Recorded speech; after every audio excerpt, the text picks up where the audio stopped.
This is what you're planning to wear to marry my son." Margaret Harrison's voice dripped with disdain as she held up my wedding dress. I stood in her pristine living room, watching her manicured fingers grip the delicate fabric like it was contaminated. "Emily, darling, this is from a department store. My name is Emily Carter, and at 28, I was about to learn exactly how far my future mother-in-law would go to maintain her precious social standing. The dress she was currently treating like radioactive waste had cost me 3 months of careful saving from my teacher's salary. It wasn't designer, but it was perfect, simple, elegant, and exactly what I wanted for my wedding to her son James. "I pick it because I love it," I said, trying to keep my voice steady. "And James likes simple designs." Margaret's perfectly penciled eyebrows shot up. "James likes what I tell him to like. And no son of mine will have a bride walking down the aisle in." She checked the label and visibly shuddered. "A $100 dress." Before I could react, she reached for the scissors on her craft table. "This is for your own good, dear. The country club ladies would never let me hear the end of it if you showed up in this. Bargain bin tragedy." "Margaret, stop." I lunged forward, but it was too late. The scissors sliced through the delicate fabric, the sound of tearing material echoing in my ears like screams. She didn't just cut it once, she methodically destroyed it, reducing my dream dress to ribbons while maintaining her pleasant society smile. "There," she said, dropping the ruined dress into her expensive wastepaper basket. "Now we can visit Madame Dubois for a proper gown. I've already made an appointment for tomorrow. Her dresses start at $15,000. But that's hardly an issue. We'll put it on James's card." I stared at the shreds of white fabric, my hands trembling. This wasn't the first time Margaret had steamrolled over my choices, but it was the most brutal. Since James and I got engaged 6 months ago, she dismissed my ideas for the wedding, criticized my career, and constantly reminded me that I wasn't quite up to Harrison standards. "You've gone too far," I said, my voice surprisingly calm. "That dress was mine. You had no right." She waved her hand dismissively. "Oh, don't be dramatic, Emily. I'm doing you a favor. Besides, it's not like you paid much for it. Now, about tomorrow's appointment." "I'll be there," I said quietly, already forming a plan in my mind. "What time?" Margaret looked pleased, probably thinking she'd won. 11 a.m. sharp, and do try to dress appropriately. Madame Dubois is very particular about her clientele." That evening, as I told James what his mother had done, I expected him to be as outraged as I was. Instead, he ran his hands through his hair nervously. "Mom can be intense about appearances, but she means well. Maybe she's right, we should have a proper society wedding."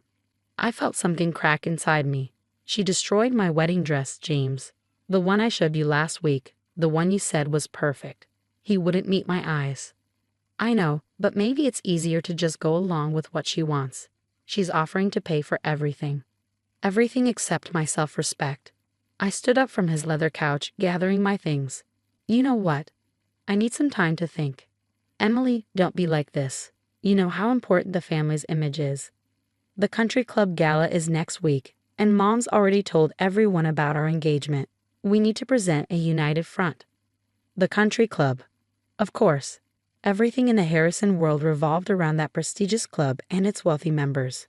Margaret was hosting their annual charity gala next week, the biggest social event of the season. She'd been talking about nothing else for months. "I'll see you tomorrow," I said, kissing his cheek. For the dress appointment, that night I made some calls. First to my best friend Sophie, who worked as a fashion journalist. Then to my cousin Michael, who happened to be an up-and-coming designer. By midnight, we had a plan that would either fix everything or burn all my bridges with the Harrison family. The next morning, I arrived at Madame Dubois' boutique exactly at 11 a.m., dressed in my most professional outfit. Margaret was already there, sipping champagne and looking through racks of extravagant gowns that cost more than my yearly salary. "Emily, darling, you're here." Madame Dubois greeted me with air kisses. "Your mother-in-law has told me all about your unfortunate previous choice. Don't worry, we'll find you something worthy of the Harrison name." For the next 2 hours, I tried on dress after dress, each more elaborate and expensive than the last. Margaret critiqued every one, finding flaws in even the most luxurious designs. Finally, she settled on a monstrosity that looked like a meringue had exploded on a silk factory. "This is the one," she declared. It's perfect. We'll take it. I smiled sweetly. Actually, I have something else in mind. Margaret's face froze. What do you mean? I mean, I said, gathering my things, that I won't be needing a dress from here. But thank you for your time, Madame Dubois. As we left the boutique, Margaret gripped my arm. What do you think you're doing? We had an agreement. No, Margaret, you had a plan. I have one of my own. I gently removed her hand. I'll see you at the country club gala next week. Don't worry, I'll dress appropriately. Her face paled slightly. Emily, don't do anything foolish. The Harrison name. We'll be just fine, I assured her. After all, image is everything, right? As I walked away, I could feel her stare burning into my back. She had no idea what was coming, but she was right about one thing. The country club ladies would definitely be talking about this for a long time to come. The week leading up to the country club gala was a whirlwind of secret preparations. My cousin Michael worked tirelessly in his studio, turning my vision into reality, while Sophie helped coordinate the final details of our plan. James called repeatedly, clearly worried about what his mother had told him, but I assured him everything was fine. Just trust me, I said during one of his anxious calls. I'm handling the dress situation. Mom's really worried, he replied. She says you're planning something to embarrass the family at the gala. I smiled to myself. Margaret's always worried about something, but tell her I'll be there, looking exactly as a future Harrison should. The night of the gala arrived, crisp and clear. The country club's grand ballroom was decorated elegantly, with crystal chandeliers casting a warm glow over the gathered elite of our city. Margaret had outdone herself with the planning. Ice sculptures, champagne fountains, and a string quartet playing softly in the corner. I arrived deliberately late, knowing Margaret would be in full hostess mode, making her rounds among the guests. James was waiting anxiously by the entrance, tugging at his bow tie. Emily, thank God you're here. Mom's been. His words trailed off as he saw what I was wearing. The dress was stunning. A perfect recreation of my original wedding dress, but with a twist. Michael had used the same simple, elegant design but crafted it from the finest silk and hand-sewn lace. The department store dress Margaret had destroyed had been transformed into a couture masterpiece, maintaining its understated beauty while elevating every detail. Is that, James started. The same design? Yes, I smoothed the silk skirt. Just upgraded a bit. Before James could respond, I heard Margaret's sharp intake of breath from across the room. She made her way toward us, her face cycling through various shades of red. What are you wearing? She hissed, grabbing my arm. That looks just like that horrible cheap dress. Oh, you noticed. I said brightly, loud enough for nearby guests to hear. Yes, after you destroyed my original dress, I had this one made. Do you like it? It's a Michael Chen original. The mention of Michael's name caused several heads to turn. He'd recently dressed several celebrities for major events, and his designs were the talk of the fashion world. Margaret's grip on my arm tightened. Michael Chen, you're lying. Actually, she's not, came a voice from behind us. Sophie stood there, press badge visible, accompanied by a photographer from her fashion magazine. Michael Chen personally designed this dress after hearing how his cousin's future mother-in-law destroyed her original wedding dress. Such a touching story of family coming together, don't you think? The color drained from Margaret's face as she realized we had an audience. Several of her country club friends had gathered around, watching the scene unfold with barely concealed interest. Cousin, one of them asked. Emily, you're Michael Chen's cousin. I nodded modestly, on my mother's side. He was kind enough to help when he heard what happened to my first dress. He said no bride should have her dream dress destroyed, regardless of its price tag. The whispers started immediately. I could see Margaret's carefully constructed social hierarchy crumbling around her. Her friends were looking at her differently now, some with obvious disapproval. I had no idea, one woman said, eyeing Margaret coldly. Destroying a bride's dress, that's simply not done. And such a beautiful design too, another added.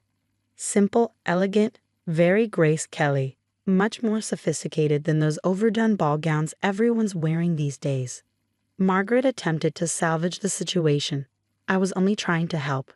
The original dress was inappropriate for our social circle. Inappropriate? Sophie jumped in, her reporter's instincts kicking in. So you're saying Michael Chen's designs are inappropriate? I'm sure our readers would be fascinated to hear your thoughts on one of fashion's rising stars. James finally found his voice. Mom, what were you thinking? How could you destroy Emily's dress? The look of betrayal on Margaret's face when her own son sided against her was almost enough to make me feel sorry for her. Almost. James, darling, I was only trying to maintain our family's standards, she pleaded. By bullying my fiancé, by destroying something she loved. He shook his head. The only person damaging our family's standards is you, Mom. The string quartet had stopped playing, and the entire ballroom seemed to be watching our drama unfold. Margaret stood frozen, her perfect society smile cracking at the edges as she realized her position as queen bee of the country club was seriously threatened. Sophie's photographer snapped a few photos, capturing Margaret's dismay perfectly. This will make a wonderful article, Sophie said cheerfully. The power of family, love, and fashion triumphing over social prejudice. Unless, of course, you prefer we didn't run the story. Margaret's charity gala, usually the highlight of the country club's social calendar, ended early that night.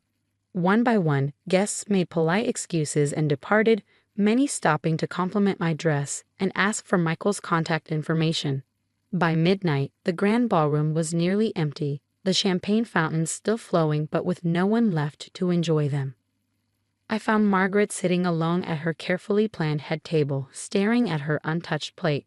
You've ruined everything, she said quietly as I approached. Years of building our family's reputation, all destroyed in one night. No, Margaret, I replied, taking a seat next to her. You did that yourself when you decided your social status was more important than your son's happiness. James joined us, loosening his bow tie. Mom, we need to talk about this. About everything. For the first time since I'd known her, Margaret Harrison looked her age. The carefully maintained facade had cracked, revealing the insecure woman beneath all the designer labels and social climbing. I just wanted everything to be perfect, she whispered. The right dress, the right wedding, the right impression. Is that so terrible? The problem, James said firmly, is that you never asked what we wanted. What made Emily and me happy didn't matter as long as it fit your image of perfection. The next morning, the story broke in Sophie's magazine. The headline read, Love, Fashion, and Family, How a Destroyed Wedding Dress Led to a Designer Collaboration. The article was surprisingly kind to Margaret, focusing more on Michael's beautiful recreation of my dress and the theme of staying true to oneself despite social pressures. Still, the damage to Margaret's social standing was done. Her country club friends, always eager for fresh gossip, spread the story far and wide. The woman who destroyed her future daughter-in-law's wedding dress became a cautionary tale about taking social climbing too far. A week later, Margaret called and asked to meet for coffee, not at her usual country club cafe, but at a small bistro near my school. She arrived without her usual armor of designer clothes and perfect makeup, looking almost normal in jeans and a simple sweater. I've been doing a lot of thinking, she said, stirring her coffee absently. About the dress, about the wedding, about everything. I was wrong, Emily. Not just about the dress, but about who you are and what you bring to our family. I waited, letting her continue. James is happier with you than I've ever seen him. You challenge him, support him, love him for who he is, not his last name. I was so focused on maintaining our social position that I forgot what really matters. And what's that? I asked. Family, she said simply. Real family, not the artificial connections I've spent years cultivating at that club. We spent the next hour really talking for the first time. She told me about her own humble beginnings, how she'd married into the Harrison family and spent decades trying to prove she belonged. How her own mother-in-law had treated her with the same condescension she'd shown me. I became exactly what I hated, she admitted. I'm sorry, Emily, for everything. The wedding planning started fresh after that. Margaret still offered to help, but this time she listened more than she spoke. We found a new dress together, not the original department store one, but not a $15,000 designer gown either. Something in between, something that felt right. The ceremony was held in the garden of our first choice venue, not the country club Margaret had initially insisted on. Michael designed dresses for my bridesmaids as his wedding gift, and Sufi wrote a beautiful follow-up article about family reconciliation and second chances. Margaret's social circle eventually recovered, though she never quite regained her former queen bee status. Surprisingly, she seemed happier for it. She started volunteering at my school's art program, discovering she had a talent for helping children express themselves creatively. The society pages were replaced by finger paintings on her refrigerator, and her designer handbags often carried extra art supplies. At our wedding reception, Margaret stood to give her speech. "A few months ago, I thought I knew exactly what made a perfect family," she said, her voice emotional. "I was wrong. Perfect families aren't built on designer labels or social status. They're built on love, acceptance, and sometimes the courage to stand up for what's right." Emily taught me that, and I couldn't be prouder to welcome her to ours. As I watched her raise her glass, I realized that sometimes the happiest endings come from the most unexpected beginnings. A destroyed wedding dress had led not just to a viral story or a designer collaboration, but to something far more valuable, a real family, flaws and all.